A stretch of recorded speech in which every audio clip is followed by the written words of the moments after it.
Our first speaker doesn't really need an introduction, but I want to take you back in memory because I've been in the Catholic school system since the age of 5, Catholic primary, secondary, tertiary, through Loretto Hall, and have been teaching in Catholic schools since 1979. And to be fair, people who sent their children to Catholic schools back then did so because of the faith. They didn't do so because of the state of the schools. They were, as parents often describe them, third world.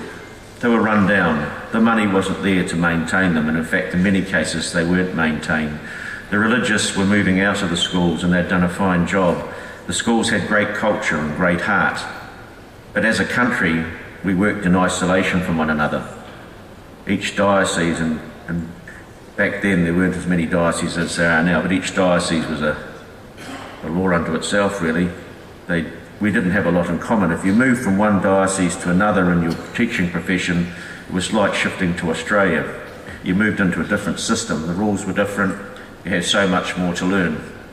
But over the last number of years since Sir Brother Pat has been in his job, he has shown us as professionals what a true CEO is.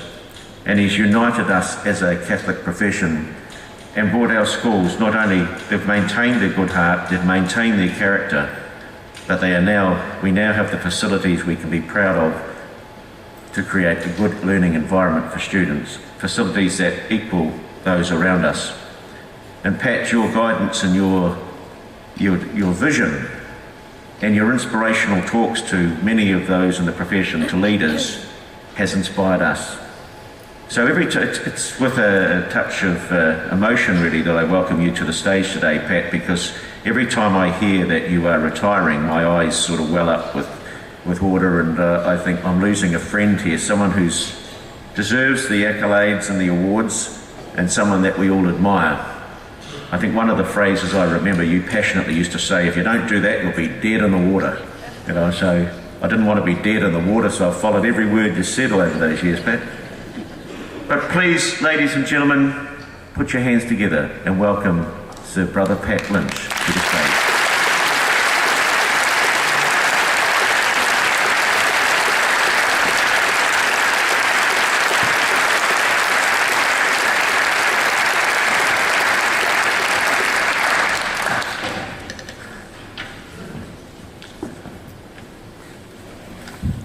Well, good morning everyone. Nau mai hari mai tēnā koutou katoa.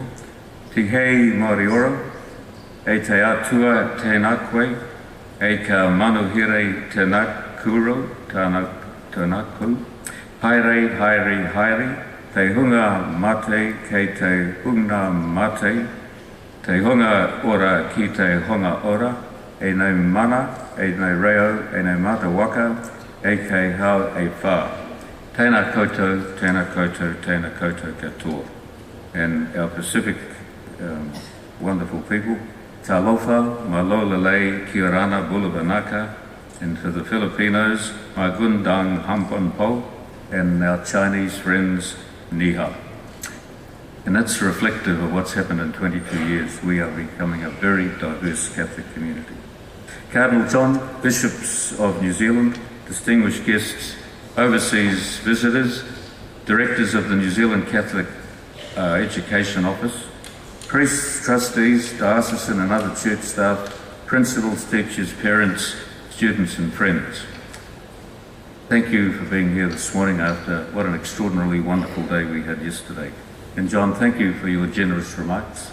It's been a wonderful joy to work with the Catholic community in New Zealand, and what better opportunity for me to have for the last time to stand in front of you and acknowledge all the wonderful things that have happened over the last 40 years. And I want to acknowledge Peter Hughes, the Secretary for Education, who has just arrived. Peter is demonstrating that he's a skilled, inspirational leader, and recently the Trans-Tasman newsletter identified Peter as one of the top CEOs in the state sector here in Wellington. And what you possibly don't know, that on 2 previous occasions when he was the CEO of social welfare, he was granted the accolade of being the top CEO in Australia and New Zealand. So Peter, thank you for your wonderful support, your wonderful inspirational leadership. We are just so blessed to have Peter in this role, and the Minister said as much yesterday, and you probably don't know that. But I also want to welcome Angela Roberts, who's a good friend, the boss lady, and she doesn't mind me calling her that, of the New Zealand, the PPTA, the Post-Primary Teachers Association. And our association with the PPTA goes right back to the 1960s when we worked out this wonderful deal, which we now call integration, and NZEI and PPTA supported that big time. And also to welcome Denise Torrey, who is the current president of NZPF. Denise, thank you for your support and goodwill, and you've got a lot of members here today as well, as has Angela. So people, I first prepared this with a view to, I was speaking yesterday, and then the Minister phoned up 10 days ago and said, look, can we change horses in terms of times? So if I actually sort of talk as if I was speaking yesterday, I beg your indulgence. So people, I just again would just like to say, look, it's wonderful to have you all here.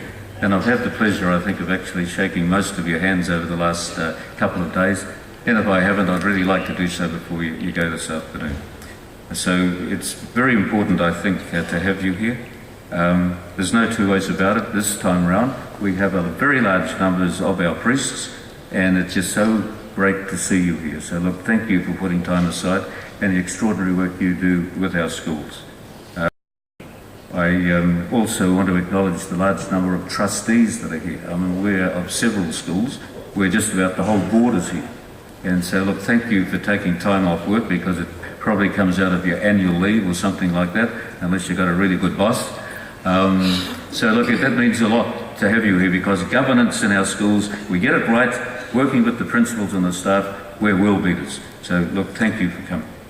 And then I just wanted to say how wonderful it has been to see so many friends from the Pacific here. New Zealand has an outreach to the Pacific, and the Catholic Church clearly has, led by Cardinal John and the bishops, but it's really great that you've come down and joined us for the convention as well.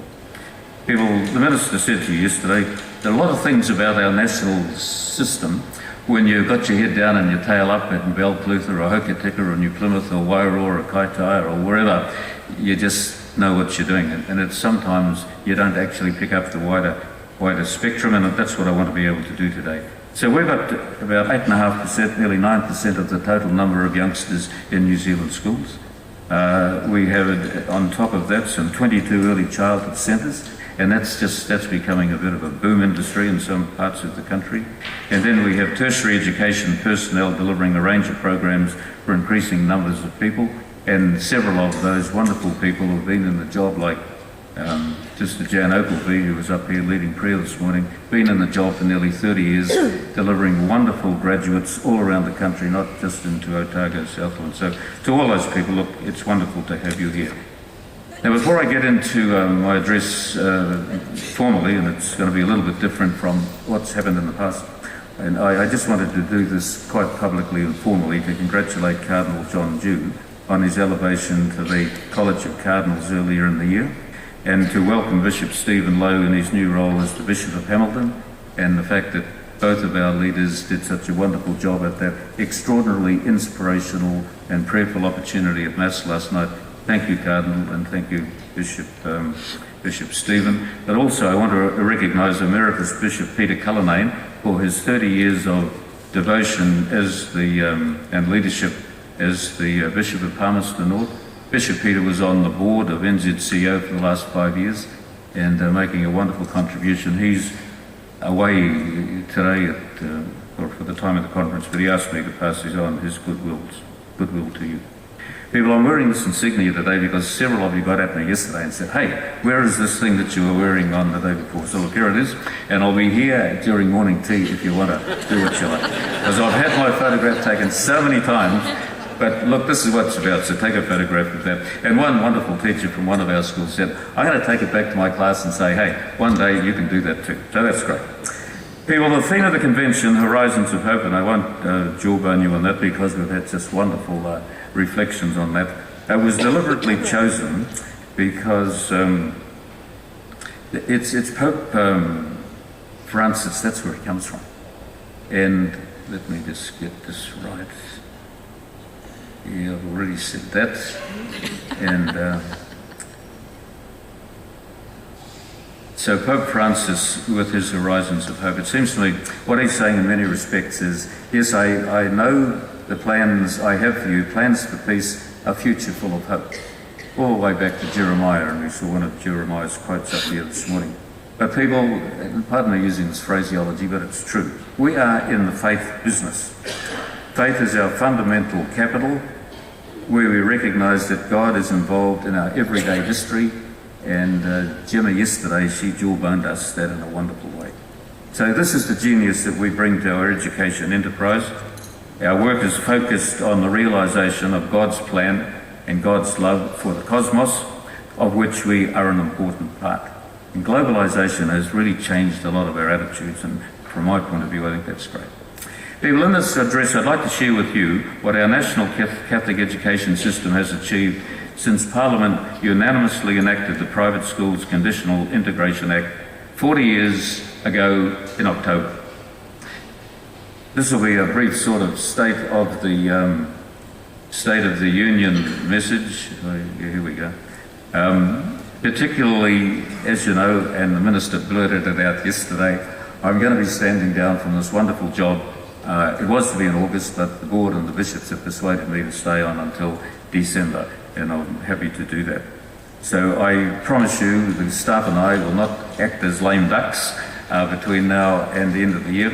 And as Bishop Barry said to me, and he's a marathon runner, he said, look, you've been running a marathon, and make sure you finish with some determination. Bishop Barry, I'll do that.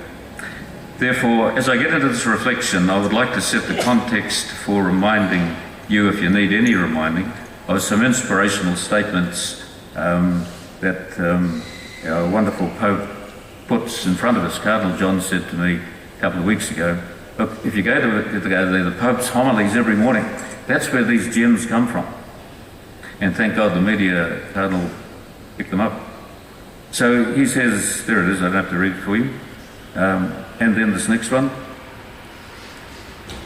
you know, it's just so inspirational, and thank God for Pope Francis. And then he says, he's got his feet on the ground, he's very real. And sometimes in the past, John said some of those hymns, some of the older, younger people may not have heard of them before. Well, the older people, we were sometimes told, look, the church has a total monopoly on enlightenment, didn't put it in those terms, but that's what they meant, and therefore just shun people who are away from the Catholic Church. Well, people, we've got to find God in the world. And then the last one here, and I think this is magic, because we all get into trouble when we try to bring about change, but there's the Pope saying, God's not afraid of the new, and that's music to my ears. I'm sure it's music to yours. People, what I'd like to do now is cast your mind back a little bit to the early 1970s, and John Coulomb did it extraordinarily well in terms of, in 1877, the bishops of New Zealand said, look, we're not going to run with this Education Act, which is free, compulsory and secular, and the only reason why Parliament went with those three is that they could not agree on what particular religious education program ought to be in the schools. Those that all plague on our collective houses, we're simply going to have none. Well, the bishop said, sorry, we're not going to run with that. So from 1877 through to 1975, the Catholic community of New Zealand ran sausage sizzles and gala days and you name it to keep our schools afloat. But by the early 1970s, it was very clear that we were in big trouble. And the Debbie, is that going to kick over? There it is. Norman Kirk, who was our Prime Minister for only 2.5 years, from November 1992, and he died in August of 1975, I think it was, or 74, whatever. But he said, as he did the stump up and down the country, and he was a good man from Waimate, he said, look, I'm going to solve this running sore which has been around for well over 100 years and is primarily about Catholic schools being regarded as Cinderella of the system. Now look, during that time, we've got to say the nuns and the brothers and the priests and wonderful lay people delivered High Court judges, delivered all sorts of people into New Zealand society. But there was a big underbelly, if you like, and it had all to do with the fact that we didn't have resources which were in any way comparable to the state. So that was the pledge he delivered in the lead up to the 1973 election, and the pledge was given flesh as a result of the good work of the administrators, the ministry that was the then Department of Education, and the PPTA, NZEI, NZPF wasn't around in those days, either was SPANZ. But those people ran with what Prime Minister Norman Kirk put in front of them, and that is the integration legislation, which is 40 years old this year. I always thought, as did others, that it would take up to 30 years for us to get back on our feet so we could stand tall and contribute like anybody else. And thank God that's happened. And you've made it happen. Our bishops have made it happen. Our proprietors have made it happen. So effectively, integration saved our schools, enabled us to slowly rebuild ourselves, because the government in 1986 gave us suspensory loans, one whole $190 million of it, at the rate of $18 million a year, to get our schools up to state standard. And that took nearly 20 years to do. Now, people, it's important you know that, because in today's environment, when our schools are running so well, and okay, we always need money for all sorts of things, the point is that we've largely achieved what we set out to do. So I'll now come and say, look, well, what have we achieved actually over the last 40 years? Well, again, John touched on the fact that we were a little bit dysfunctional, that the people in Bluff didn't know too much about the people in Pawaringa or in Kaitaia, and points in between. I think what we have achieved is that the 6 diocesan offices work collaboratively and interact very effectively with the New Zealand Catholic Education Office, which is mandated to provide a range of activities and services on behalf of the bishops and the proprietors of our schools. Kick around outside of New Zealand, and I've had that pleasure on many occasions, we are the envy of many countries in the way our bishops and proprietors work together. You just have to go across the Tasman, and not bagging Australians, and at election time to see that Catholic education is a huge political football every 3 years. So I express gratitude to the bishops, the proprietors, to our priests and our wonderful people that you represent, your parents and grandparents who actually have made the system work. So that's the first thing. Secondly, going too fast. There it is. Our national attendance. Thanks, Debbie. Our national attendance dues income and indebtedness sharing scheme enables us to focus on the common good of the system as a whole, enabling us to expand schools and retrofit many of our schools. Acknowledge that Christchurch Diocese does it a little bit differently, but their principles are the same. And people, in 1975, we were so intent on survival, the idea of expanding the system didn't even come into our consciousness. Bishop John Mackey worked very closely with Minister Merv Wellington to integrate the schools, and it took from 1975 to 1983 to actually get the job done. And then we thought about what are we going to do about growing the system. And it's just so wonderful that in the last 16 years we have got 14 new schools. And what a tribute that is to us. And I take my hat off to the bishops and the education officers and the CEOs of our dioceses in terms of making that happen. The other major breakthrough, and it took us a long time to become, and Peter, this is not bagging the Ministry of Education, it took a long time for some members in the ministry to acknowledge that we were state schools. I spent the first 3 or 4 years in this job when I started in 1994, going across to the ministry every month and saying, look, we've got holes in the spouting in St Joseph's School in Orake, and we've got holes in the driveway in Sacred Heart and Lower Hutt. And So I had a great long list, and I said, excuse me, the integration agreement says the state maintains our schools to a comparable state standard. So we basically said, work with Morris O'Rourke, who was the then CEO, said, Morris, we've got to solve this one.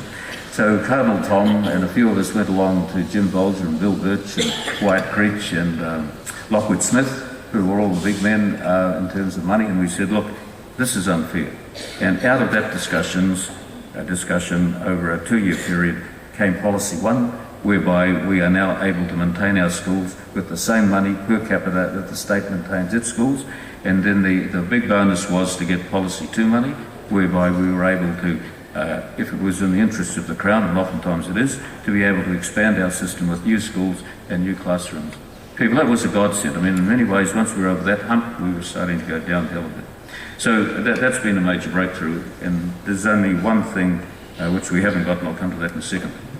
People, this is magic. When I first suggested this and one or two others to the Bishops' Conference in Taupo, one very dark night in May, the Bishop just looked at me and they glazed over. Well, 2.5 years later, we had a working party that put together a system to enable us, and it was not an audit, it never has been an audit, but the review and development of our special character, because Howard Fancy, the then CEO, said to me, Pat, why should you guys have integrated schools if you cannot demonstrate, crazy. Anyway, and if we can demonstrably identify measurably what are the differences between you and the wonderful colleagues up the road in another state school. Now, people, I know I was nearly thrown into Cook Strait with rocks around my neck in relation to getting this up implemented, and I see Maureen Kerr here and Linda McQuaid and a few other wonderful souls, and Gary, who actually were part of the working party that got that up and running. But people, now we are able to say up front, look, our schools are actually delivering the special character that our bishops and proprietors signed up to. And in the office we get those reports every month, and Susan Party and I read a lot of them. So I just wanted to congratulate you on the fact that, look, it's tough. It's an additional responsibility in running an Catholic integrated school than maybe running Ponsonby Intermediate or whatever it happens to be. But that's the deal. And thank God, trustees and principals and teachers here today, you do it very, very well. The Catholic Tertiary Institute, when Loretta Hall, John Coulham spoke about, it was the Catholic Teachers Training College in Auckland, delivered about, 20 graduates a year. That was wonderful. But then the bishops ran out of cash and we had to close it down. Now that was a great sadness. But the only way we've been able to slowly get back on our feet there is to work with the state, what were then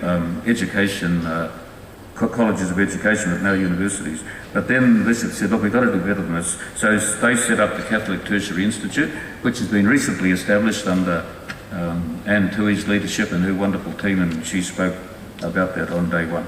So people, I think that's going to help us immensely to ensure that down the track, those people who sometimes say to me, are our schools going to be Catholic in a generation? I say, of course they are, if we have got a very clear vision of what we need to do. And the bishops have put that in place, and God bless them for doing so.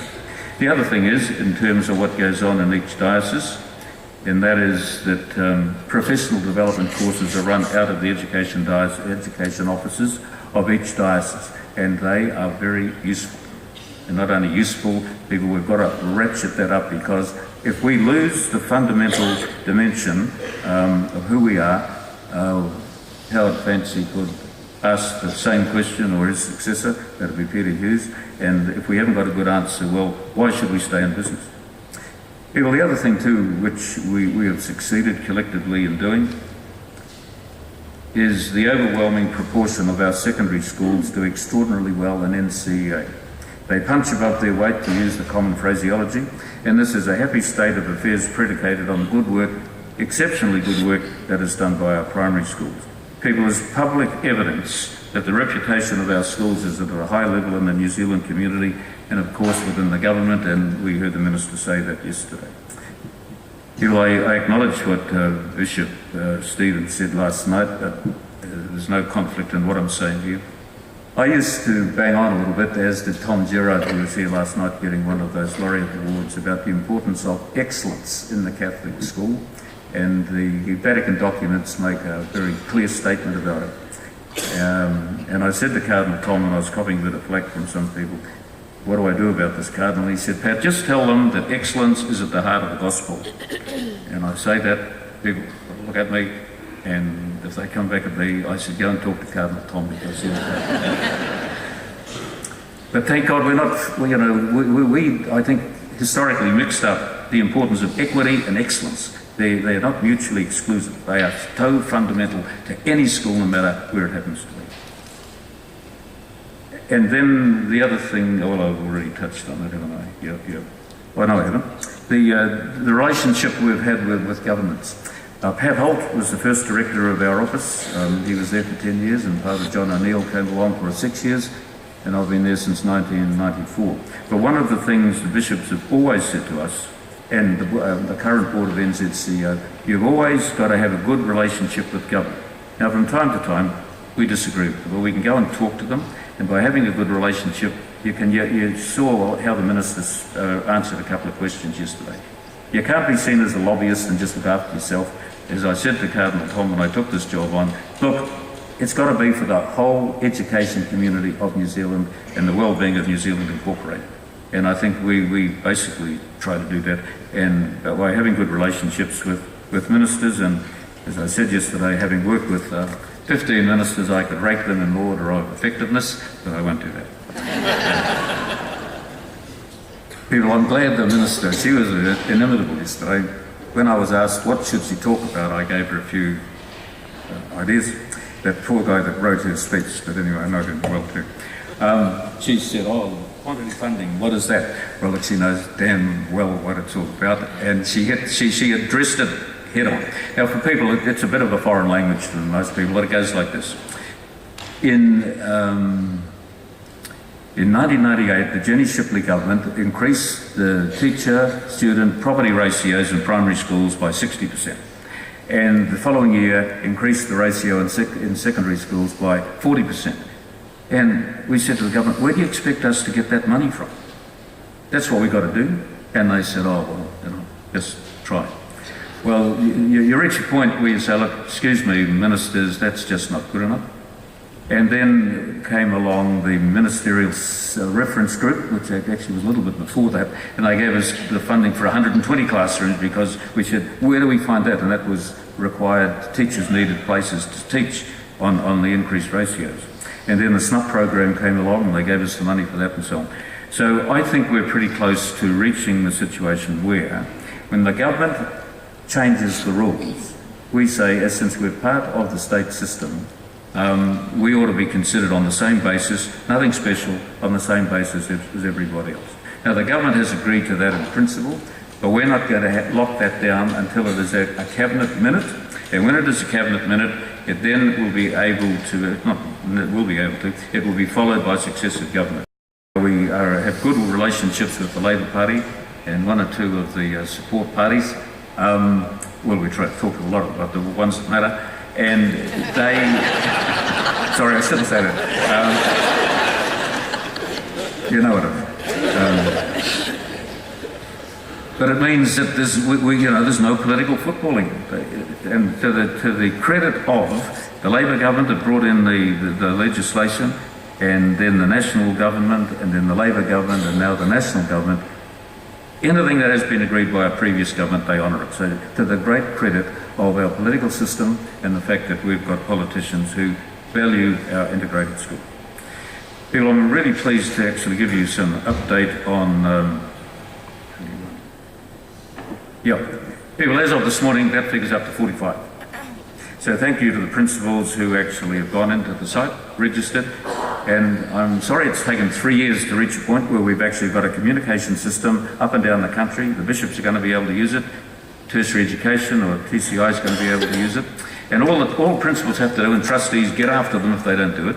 All they have to do is actually go to the website and register the school, and then each teacher who is a registered teacher will be able to have a password and they'll be able to get into it. It's a bit like Pond, but it's a Catholic Pond, and all we will be doing there is putting up Catholic resources, and we urge all our Catholic teachers, principals, trustees to share your resources. So if you're in Bluff and you want to teach something about the cosmic Christ, and they haven't a clue what that means, well, they might have done it at St. Pat's Town, or they might have done it in Wairua, or they might have done it in Kaitaia, and we'll be able to share with one another. So it's that sort of resource, it's special character resources, it's prayer resources, it's liturgy resources, so we're going to really flood the site with all those sorts of things, and then there'll be links to overseas.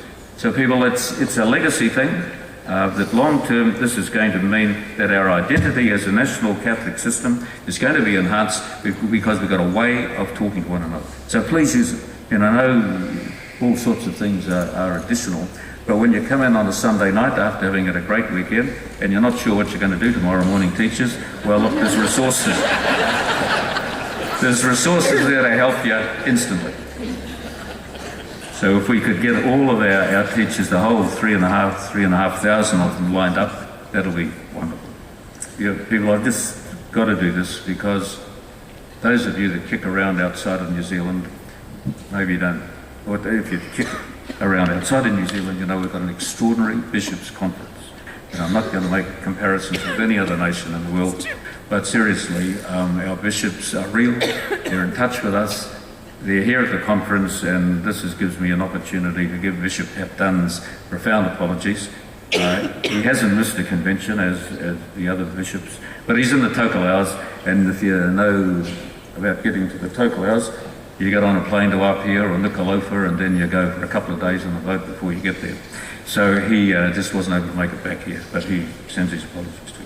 So I just want to acknowledge the relationship that we've had with the bishops as a school system, and the fact that several of our bishops now go around and interact and give lessons in the year 12 and 13 in our colleges. Magic, and other bishops do it in other ways. People, you probably don't know, some of you will, that our office, besides looking after the 238 Catholic schools, we also, and that's 28 proprietors, there are another, do the maths, between 28 and 96 proprietors of integrated schools. There are a total of 324 integrated schools in New Zealand with a total studentship of 86,000 kids. Now, our office looks after the needs of those schools as well. I've had cabinet ministers say to me, how do you manage to get the Muslims, the Jews, the Hare Krishnas, and all the Catholics and the Rudolf Steiners and the Montessoris, how do you get them all going down the same street and not having a big fight? Well, I say fundamentally we believe in a spiritual dimension to education, and we get on like a house on fire. So it's important you know that, because sometimes people say to me, look, why do you write things in newsletters and I don't mention Christ? Well, I've got to be careful. I do with Catholics very clearly. But the main newsletter is a much broader constituency, and this is the magic of what we've got in New Zealand, that we actually are able to talk to one another, and you don't have to go very far across the Tasman Sea to see Catholic systems working in silos, and they hardly ever talk to anybody else. Now that's the genius of New Zealand, eh? So people, I think it's important you know that. So the Association of Proprietors of Integrated Schools is the group that holds all that together, and they're having their annual meeting in a few days' time. So people, despite our differences as proprietors, we get on, and the ministers touched on that yesterday, and the bishops say to me, as does the board, look, we can never afford to get fractious as a group, but it's always a challenge, but thank God it works. People, I'm just going to flip a few things through just to take a bit of a break like Jim did yesterday. Collectively, we've established a strong education brand in New Zealand. The migrants that pour over the border, they know what the Catholic brand is about. That's why they bang on our doors in very large numbers. People, our brand and our challenges to sustain it and strengthen it, it has these characteristics in my view. And any brand always has to be reliable, dependable, predictable, consistent, authentic, and clearly it has a uniqueness. Now people, it's fundamental to who we are in terms of our faith foundation. I'm always grateful to the woman at Timuka that said this to me in 1994. And that's our strength as a national Catholic system, that one of us is never as strong as all of us. And hence the importance of what damages the brand in one part of the country has a ripple effect in terms of the brand up and down the country, and I think you probably you do understand. So we must always seek to authentically live our brand, which is Catholic education, so it remains attractive to parents, both present and future, and fundamentally authentic. So people, that was just a quick run through of what we've achieved and where we're likely to go, so that was a bit of transitional stuff. But I think some of the challenges we face, and I'm going to whip through these, but they're all important, and that is, first of all, Pope Francis saying, look, do it differently. We've all heard in recent years the need for ramping up our energies in the area of evangelisation, and Pope Francis has given new meaning by saying the gospel is never ever focused on our own community exclusively. We've got to look to the fringes. So effectively it's globalised as we seek to make God's love known to everybody, because as Pope Francis again keeps saying, we are the same brothers and sisters everywhere in the world, no matter who we are or what our ethnicity or nationality. And I think the eclipse of the sense of God with many people challenges us to deliver innovative evangelising practices both within our school communities and outside of them. And all I want to say is, in terms of what the intelligence we get back into the office and my kicking around and other people in the office kicking around, I just want to say to you there's some wonderfully innovative things going on in our schools, and they're being showcased here in seminars, so thank you for that. The next one is the importance of authenticity. We lose that, we're dead in the water, John, because Catholic schools worthy of the name need to be unabashedly Catholic, and not because we're better than anybody else, but that's the brand, and that is the faith structure which we operate. If we compromise who we are and what we stand for, we undermine our credibility as followers of Christ. And I thought what Gemma said yesterday, and Cardinal John picked it up yesterday, we're a group of sinners led by sinners, and we can all resonate with that. So we know that if we act differently from the message we proclaim, we enter into a downward spiral which breaks the trust people legitimately expect of us. Educational philosophy, people, it's going to be one of my swan songs. I really believe that having a strong, well-enunciated educational philosophy on each school site as a self-managing school, it's fundamental, because our educational philosophy is fundamentally what we believe in, but then to be able to put it into practice, it clearly is predicated on our faith. And what can happen sometimes, and I think education officers, and certainly our office from time to time, pragmatism can sometimes get in the way. And we sometimes have to fire buckets of water in situations where people have lost the practicalities and implementation of the vision. And the other thing is, I'm not going to ask you to put your hand up. When's the last time you looked at your integration agreement, which was signed a long time ago, and what that means for the Board of Trustees, the principal and the staff? People, it's worth just getting out and reading it, and not while you're trying to go to sleep at night. Commitment to the person of Jesus. I mean, this is something which has come onto the radar screen, and I know our bishops are very strong on it, but so is our Pope.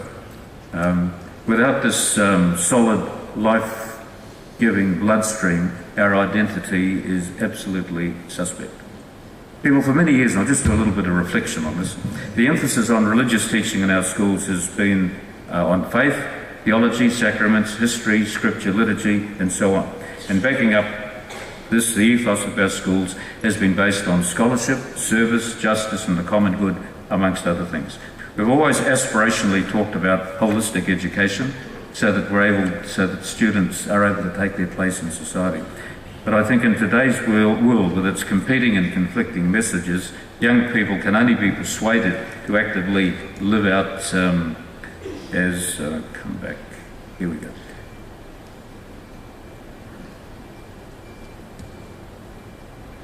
Yeah. So we've got to ensure that we somehow or other, and people, as Gemma said yesterday, you can't just force people. They're to be motivated by the conviction arising out of their meeting the person of Jesus in the Gospels and in committed people around them. Could I suggest to you, and this really hit me when Father James at the cathedral here and Cardinal John say Mass every day, but the readings of Mass the 6 or 8 weeks after Easter, I thought, these people in the Acts of the Apostles They didn't see Jesus, most of them, but they knew all about him. And as someone said to me at an evangelical conference I was at late last year, you've got to believe the believers. Interesting, but it's true. We're not stupid, we're reasonable. So faith is based on reason, and it's reasonable because reasonable people have said that's what happened. So this is where Pope Francis's message is focused. So many do not know about the historical Jesus, I think, for a whole range of reasons, pardon me. And his interaction with people, where one of his major messages was, I am the way, the truth, and the life. So I think fundamentally, we need to focus more on the Gospels and the writings of the New Testament, like the Acts of the Apostles, which actually shine a light on Jesus in the eyes of the people who actually either saw him in action or had heard people like the Apostles who had seen him in action. So I think it's important that somehow or other we try and get our heads around that, and that's where Father Peter Murphy, who's here today looking at me, the work that he does in meditation around the country. There are a whole range of wonderful ways that people we can't back away from because it is so fundamental, and we accept, in terms of where parents come from and all the rest of it, that they're not always church going, but that's got to be in our heart. That's got to be our fundamental motivator. Do it, and we'll be in business for a long time. People, globalisation, 40 years ago, who'd heard about it? So the technology revolution, which continues to deliver extraordinary resources in religious education, liturgy, prayer, and other aspects of spiritual character. Just ask the question, have you ever gone into some of those extraordinary sites in the United States? I've been to United States Catholic conferences quite often in the last 22 years. And look, you get in a cavernous hall like this with 16,000 Catholic educators. Blow your way territory. But their resources are extraordinary. They just have to Google Catholic resources, the United States of America, and you'll get stuff. So in fact, if you come in at 10 o'clock on a Sunday night and you're really scratching, so people, could I really urge you to look out for good ideas from Catholic educators that are found around the world. We're a small nation, bottom of the world, we look outwards, thank God. People, let's see if we can work at that and look a little bit more outwards and find these good resources wherever they happen to be found. So one of the great things, and I've got to acknowledge Maureen Conkliffe here in our office, who has done all the operational stuff to get that portal up and running yesterday. It took us 3 years of negotiating with Microsoft to get there, and Maureen's got a few more grey hairs and so have I. But at least it's there, and we're going to bombard that resource with links all around the world so that you can have access to them, whether you're in Hokitika or whether you are in Waihi or whatever wonderful place. People, the other thing I just wanted to touch on, and again, the Minister touched on this yesterday. I don't know whether you know, but statistically, and these stats come from Peter Hughes' office, we are much more statistically or rather ethnically diverse in the Catholic school system in New Zealand than the wider state sector by a country mile. In Auckland, for instance, as of July 1, 2 years ago, the number of Pākehās in our schools up there dropped below 50%, and it's currently around about 45%. You go down to the deep south where the Filipinos are there, and Maori have been there for a long time, but those numbers are dramatically different. That's a wonderful diversity. So people, I think our challenge is to engage immigrant families and their children in meaningful ways so they're better able to feel that they belong. Like it was wonderful to have a Filipino mass prayer reader yesterday. Because they're strong in our parish networks and they're strong in our schools nationwide.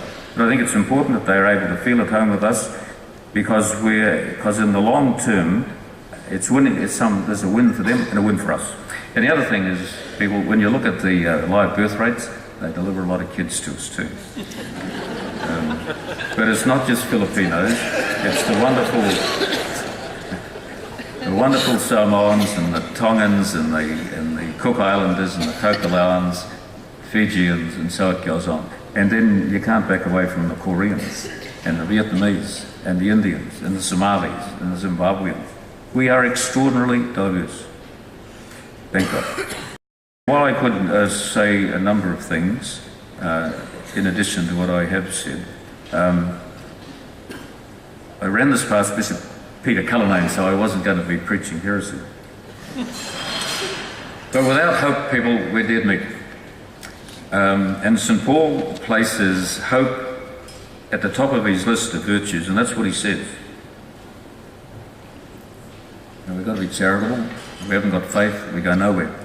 But and it was at the Cardinal yesterday, someone was saying, look, hope is more than just being hopeful, being optimistic. Hope is really fundamental to who we are as Catholic Christian people. So hope is a wonderful lens through which to view life. It frames our whole journey, and hope, of course, is a theological virtue based on faith. But as educators, people, and here's where the rubber hits the road. And Gemma said that yesterday, Teresa said that the day before. People, we are the face of Christ in our school community. And what an extraordinary challenge to rise to. So let us be reminded that we contribute to the mysterious unfolding of the mystery of salvation. And sometimes you wake up in the morning and say, what the hell's going on, and where am I going to do, and I really don't want to face today. But people, that's contributing to the unfolding of the mystery of salvation.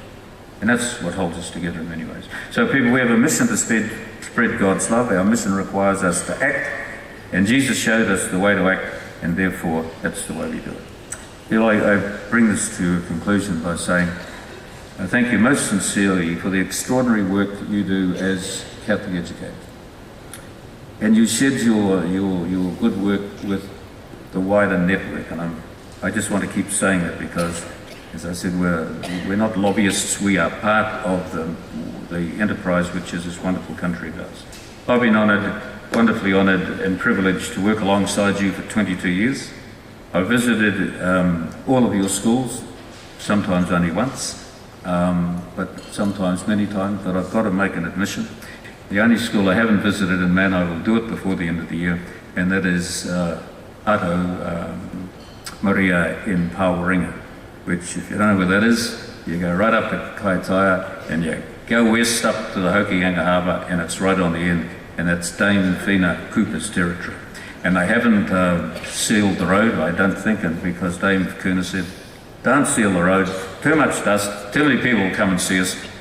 And that school has been operating with numbers between sometimes 10 and now it's up around 35, and we used to count them in the station just to say to the ministry, look, actually they're still coming along.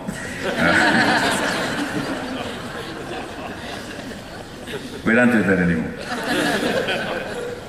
So people, we have an enterprise which is the product of faith, leadership, hard work and collaboration, and it's nice to be able to have our guests sitting here this morning and say, look, thank you for your collaboration, because we can only do it in conjunction with you. People, I do not believe that we will go down the gurgler. If we keep our foot on the accelerator, we have a very clear vision of where we're going, and just talking to most of you over the last few days, I'm absolutely convinced of that.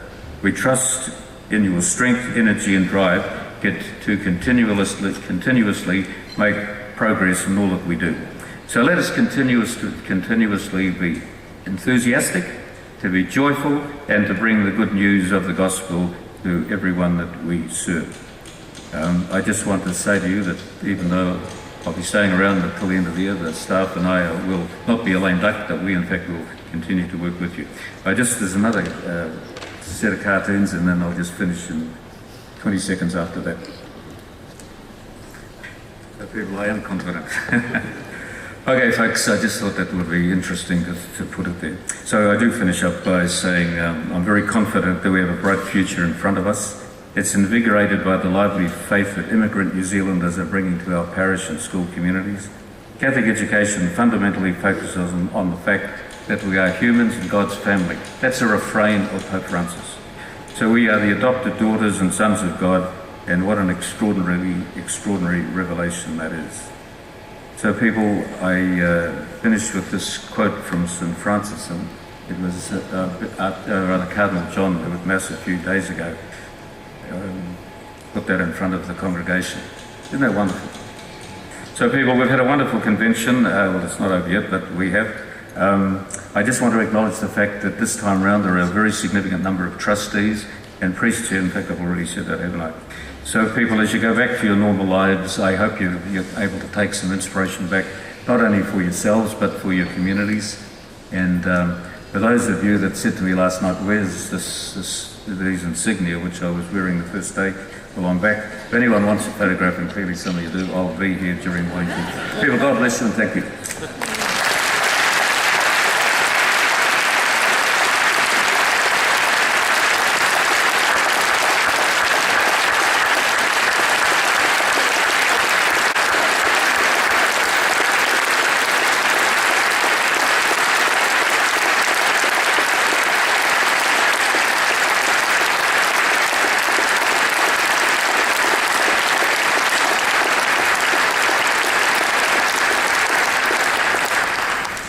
Sir Brother Patrick Lynch, I think we'll always just know you as Pat, with love. And I felt that love coming from the ovation you just got, Pat, because it's genuine. And what you have done for us in Catholic education is much appreciated. I remember you on a number of occasions saying, without a vision, the people will perish. And you've had that vision. And we are grateful. I felt that gratitude coming through then. And I say every time I think the fact that December the 31st is looming and you're going to move on to other things, I know it will be with enthusiasm, I know it will be with passion and joy in whatever you do, because that's what you brought to this job. You have united us with that vision. You have been inspirational. You have cared about us. You have cared about our schools. And your love of Catholic education is evident. You have put us on the educational map here in New Zealand. And yes, we are looked at by other countries for what we offer our students. Pat, it's been great working with you. I've learnt so much from you, and I'm sure others in this room have as well. So it's with that gratitude, ladies and gentlemen, I ask you once again to thank Pat.